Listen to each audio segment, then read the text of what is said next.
जैसे कि सीजन 3 का एपिसोड 8 भी आ चुका है एंड ये एपिसोड थोड़ा खास होने वाला है क्योंकि इसके अंदर हमको इंट्रोड्यूस कराया जाएगा हिरोमी हिगुरुमा। एंड आप हिगुरुमा को बिल्कुल भी कम मत समझना क्योंकि ये अपने डोमेन के अंदर किसी भी इंसान की कर्स एनर्जी को हटा देता है एंड बिना कर्स एनर्जी के यूजी इससे कैसे लड़ेगा ये आपको आगे वीडियो में पता चलेगा। तो वीडियो को करते हैं स्टार्ट एंड मैं हूँ आपका होस्ट एंड दोस्त आकाश और आप देख रहे हैं हिमुरा वर्ड्स। तो पिछले एपिसोड में हमने देखा था यूजी और मेगोमी दोनों बिछड़ जाते हैं एंड ये बंदा और ये लड़की इन दोनों को अलग अलग लेके जाने लगते हैं। अब उसके आगे एंड इस एपिसोड में हम देखते हैं एक थिएटर वाली जगह जहाँ पर एक बाथटब रखा हुआ है एंड उसके अंदर एक आदमी बैठा हुआ है एंड इसके बाद हमको एक बिल्डिंग दिखाई जाती है जिसके आगे से एक बंदा गुजर रहा होता है एंड उसके बाद हमें ये लोंडा दिखाया जाता है एंड ये बोलता है कि मेरे पास एक कैट थी। तो हिगुरुमा इससे बोलता है कि कंटिन्यू करो अपनी स्टोरी एंड ये बंदा अपनी स्टोरी बताता है और बोलता है कि अचानक से कुछ कोप्स मेरे पास आते हैं एंड ये बंदा अरेस्ट होते हुए भी अपनी कैट के बारे में सोच रहा था कि अगर इन लोगों ने मुझे अरेस्ट कर लिया तो मेरी कैट का क्या होगा।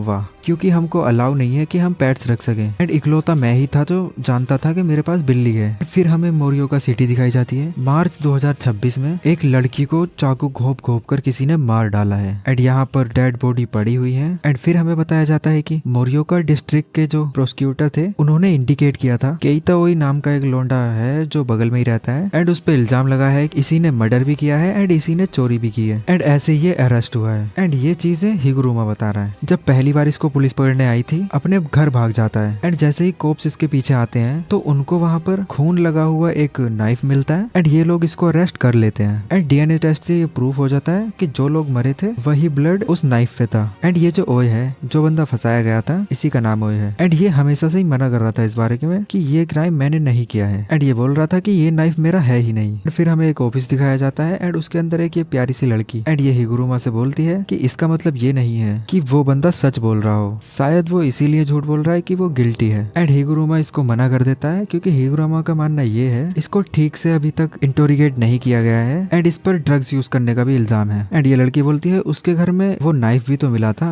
एंड हिगुरुमा बोलता है कि इस चीज के बारे में बताने वाला था पुलिस को भी एंड हिगुरुमा बोलता है कि मुझे लग रहा है कि ये कहानी बनाकर सुना रहा है एंड अगर हम सिचुएशन को कंसीडर करें तो ये जो बंदा है वो लिव इन वर्कर है एनपीओ में एंड ये सारी चीजें देख के मुझे लग रहा है ये सारी चीजें इसी ने की है एंड ये लड़की एनपीओ के बारे में पूछती है कि ये एनपीओ क्या है एंड हिगुरुमा बताता है कि ये जो एनपीए है नॉर्मली शेल्टर्स और सपोर्ट चीजें रन करते हैं बड़े बूढ़ों के लिए एंड ओई वहीं पे वर्क करता है, उन लोगों की देखभाल करता है एंड इस बंदे को इसकी सैलरी भी नहीं मिल रही थी एंड जो लोग इससे काम करवाते थे अलाउंस बोलते थे और बस इसको थोड़े बहुत ही पैसे मिलते थे एंड थोड़ा बहुत लंच बॉक्स मिलता था और कुछ नहीं एंड इसके घर का रेंट 50,000 यूएन था, ये अफोर्ड ही नहीं कर सकता था एंड ये लड़की कहती है कि ये तो बहुत बुरी बात है यार एंड हिगुरुमा बताता है कि जो आसपास के लोग हैं उनका भी कुछ ना कुछ क्रिमिनल रिकॉर्ड रहा है एंड मुझे लगता है कि ये वेपन को पुलिस तक पहुंचाने में लेट हो गया और इसीलिए ये पकड़ा गया एंड फिर हम वहीं पर आते हैं जहाँ पर ये बंदा इसको कहानी सुना रहा था एंड ये बोलता है कि मुझे पुलिस या एम्बुलेंस बुलाने का परमिशन नहीं है क्योंकि मेरे नेबर्स इस चीज से परेशान हो जाते हैं। वाह, एंड इसीलिए मैं नाइफ पुलिस तक पहुंचाने में लेट हो गया एंड ये लड़की बोलती है ये जो ऑर्गेनाइजेशन है जिसमें ये काम कर रहा है ये थोड़ा सा परेशान टाइप का एंड सस्पिशियस टाइप का नहीं लग रहा है एंड हिगुरुमा बोलता है हाँ लग तो रहा है एंड वैसे भी जो मनी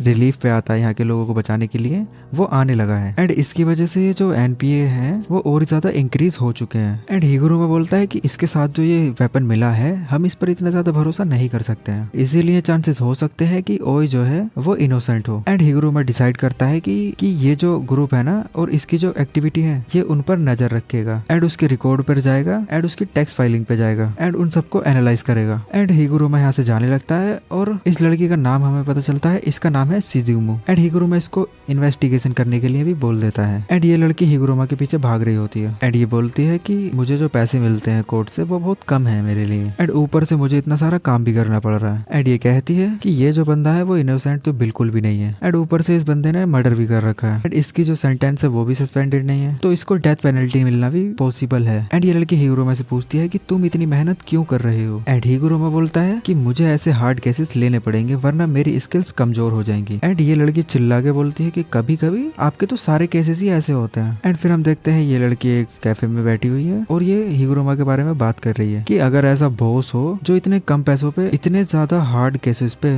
ध्यान दे रहा हो तो इनके जैसे लोगों के साथ थोड़ा सा मुश्किल तो होती है एंड हिगुरुमा ने पहले भी ऐसे केसेस लड़ रखे हैं एंड ये ऐसे केसेस और ज्यादा लिए जा रहे हैं एंड इसीलिए इस लड़की को हिगुरुमा से प्रॉब्लम हो रही है एंड इसके बाद फिर हम कोर्ट में आते हैं एंड जज फैसला सुनाता है कि ये जो लोंडा है वो गिल्टी नहीं है। इस चीज पे किसी को भरोसा नहीं होता है कि हम लोग जीत गए हैं। एंड हिगुरुमा बोलता है कि नहीं, अभी नहीं, ये लोग अपील कर देंगे। एंड फिर हमें एक न्यूज दिखाई जाती है जिसके अंदर ये चल रहा होता है कि इन लोगों ने जज के फैसले को ना मानते हुए अपील कर दिया है। एंड पब्लिक अपना ओपिनियन पहले ही बना चुकी है। एंड पब्लिक में ये बात चल रही थी, जो चुराई गई चीजें थी उन लड़कियों की या उनके परिवार वालों की, वो ओए के पास से नहीं मिली थी। एंड एनपीओ के कुछ लोग, एंड जब ये खून हुआ था फिर उस टाइम पे ये बंदा ओए सोप के कैमरे में दिख गया था, जो कि सबसे बड़ी प्रॉब्लम है। एंड ये बंदा बच गया है। एंड ये हिगुरुमा को थैंक यू बोलता है। एंड हिगुरुमा बोलता है कि इतनी जल्दी खुश मत हो, अभी भी अपील का चांस बचा हुआ है। ये बंदा कहता है कि मैं उस चीज की बात नहीं कर रहा हूँ, आपका बहुत बहुत शुक्रिया मुझ पर भरोसा करने के लिए। एंड इस बंदे को लाइफ इंक्रीमेंट मिल जाता है उम्र भर का। एंड यहाँ पर जो प्रोसिक्यूशन था, जो सामने वाले बंदे थे, उन लोगों ने बहुत ही ज्यादा पैसा बहाया था। एंड इन लोगों ने बहुत सारे ऐसे लोगों को लगा दिया था एविडेंस बनाने के लिए, लेकिन अपील में कोई नया एविडेंस ऐड नहीं किया गया। इसके बाद भी ये फैसला हुआ है कि जो बंदा गायब हुआ है उस पर कोई भी सस्पेंशन नहीं जाता है। एंड जो इन्वेस्टिगेशन है वो भी फालतू की है। एंड जो वर्डिक्ट था उसको भी बदल दिया गया है। सुप्रीम कोर्ट भी बहुत ज्यादा छोटा हो चुका है, ज्यादातर अपील रिजेक्ट हो जाते हैं। एंड ठीक से बातों को सुना भी नहीं जाता है। जो ट्रायल था वो गिल्टी के लिए ही हो रहा था। एंड ये सारी बातें हिगुरुमा बोल रहा होता है। एंड हिगुरुमा इन सारी चीजों से नाराज है। एंड हिगुरुमा इस लड़के की आंखों में देख पा रहा होता है। एंड ये लड़का हिगुरुमा को ऐसे देख रहा है जैसे कि सारी गलती इसी की हो। एंड फिर से हमें पार्क वाला सीन भी दिखाया जाता है जिसमें वो लड़की हिगुरुमा के पास बैठी है। एंड ये हिगुरुमा से पूछती है कि आपके दिल में क्या है। एंड हिगुरुमा बोलता है कि ऐसा कुछ नहीं है कि मैं चीजों को ठीक कर सकूं। एंड मैं बचपन से ही उन चीजों को इग्नोर नहीं कर पाता हूँ जो मुझे गलत लगती है। एंड जो न्याय की देवी है उन्होंने भी अपनी आंख पर पट्टी बांध रखी है ताकि वो न्याय कर सके। एंड लोगों ने भी आंखें बंद कर रखी है जिसकी वजह से मैं ऐसे काम नहीं कर सकता। मैं ऐसा बंदा चाहता हूँ जो अपनी आंखें खुली रखे। एंड फिर हम आते हैं उसी केस पर जहाँ पर हियरिंग चल रही थी। एंड उस बंदे को लाइफ इम्प्रिजनमेंट मिल चुका है। एंड हिगुरुमा को बताया जाता है कि वो अपील कर सकता है 15 दिन के लिए। एंड फिर हम देखते हैं जो हिगुरुमा होता है वो ऑर्डर करने वाला जो हथौड़ा होता है ना, उसको ठक ठक करने लग जाता है। एंड सब लोग इसको देखने लगते हैं। एंड हमें दिखाया जाता है इसके पीछे एक शिकेगामी होता है। एंड हिगुरुमा बोलता है कि सब लोग डिसमिस और अब दोबारा से शुरू होगा सब कुछ। एंड फिर एक पैनल आता है एंड उस पर लिखा हुआ है Hiromi Higuruma the culling game player. And इसके बाद फिर हम आते हैं वहां पर जहाँ से पिछला एपिसोड एंड हुआ था, जहाँ पर ये दोनों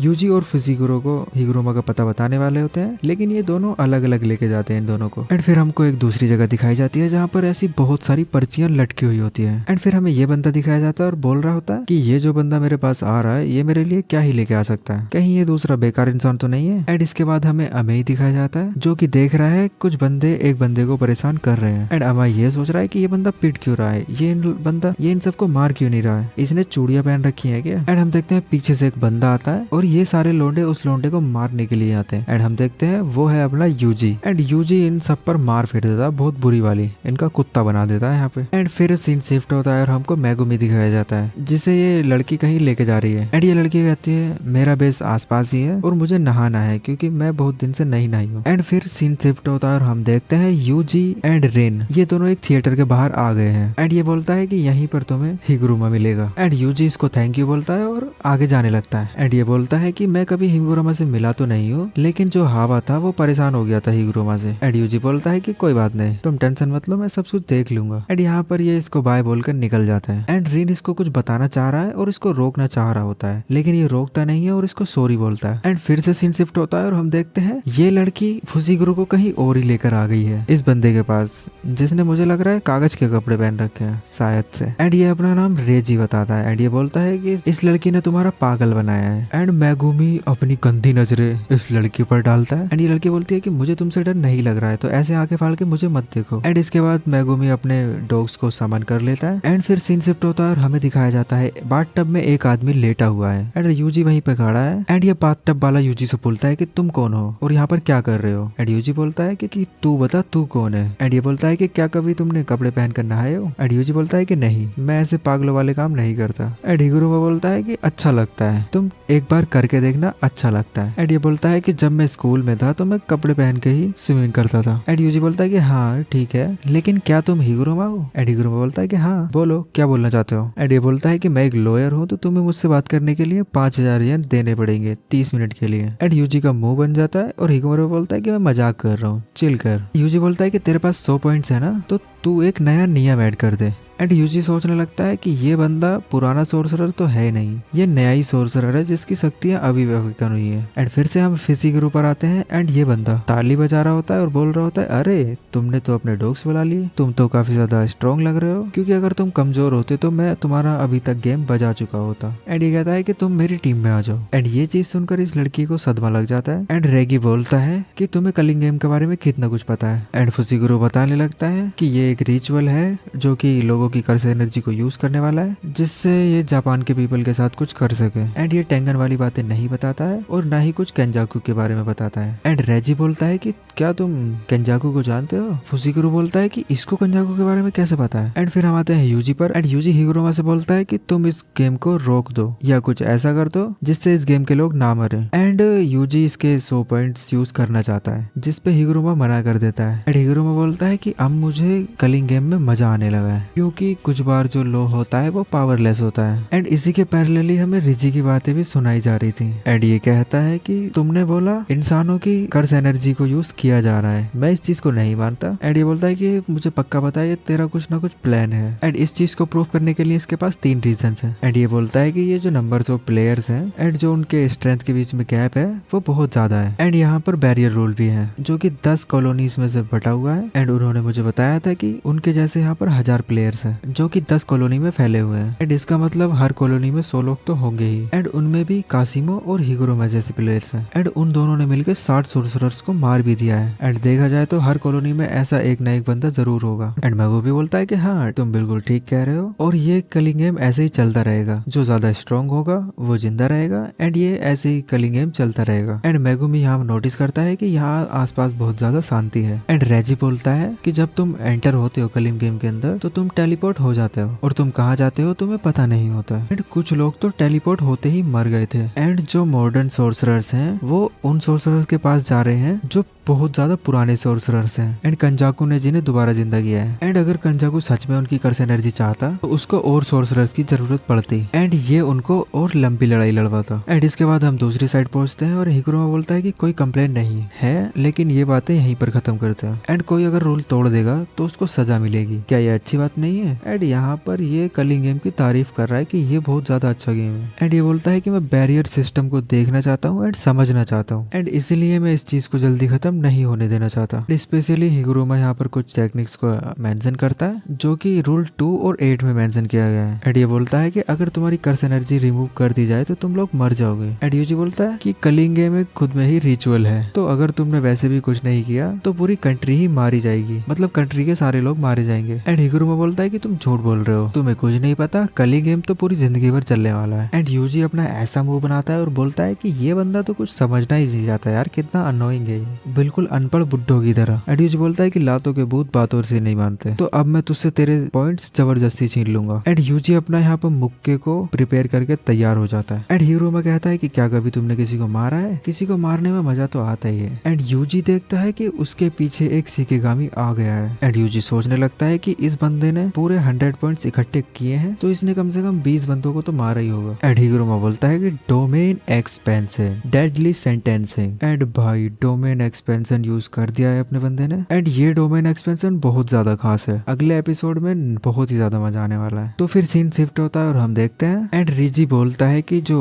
हमेशा चलने वाला क्लोज है कलिंग गेम का वो एक कवर हो सकता है रियल प्लान के लिए। मैं इतना श्योर तो नहीं हूँ, लेकिन यहाँ पर सब स्ट्रॉन्ग लोग बचने वाले हैं। एंड लास्ट में केंजाकू हमारे ऊपर एक बॉम्ब ड्रॉप कर देगा एंड कलिंग गेम एंड हो जाएगा। एंड इसके बाद हमें कंजाकू दिखाया जाता है और ये एक जगह पर है यहाँ पर जहाँ पर बहुत सारे लोग बैठे हैं एंड आसपास टेबल रखी हुई है। एंड फिर हमें एक सीन दिखाया जाता है कि और ये ऐसा लग रहा है जैसे इसके ऊपर एक न्यूक्लियर बॉम्ब गिर गया है। एंड केंजाकू यहाँ पर इन सबको थैंक यू बोलता है और बोलता है कि मुझे इनवाइट करने के लिए आपका थैंक यू। एंड ये एपिसोड यहाँ पर एंड हो जाता है। कमेंट करके बताओ एक्सप्लेनेशन आपको कैसा लगा। अगला एपिसोड में प्रॉपर फाइट होने वाली है यूजी और हिगुरोमा की, तो चैनल को सब्सक्राइब कर लेना, क्योंकि वो जैसे ही एपिसोड आएगा उसका एक्सप्लेन आपको हिंदी में सबसे पहले इस चैनल पर मिल जाएगा। तो मिलते हैं नेक्स्ट वीडियो में, तब तक के लिए बाय बाय।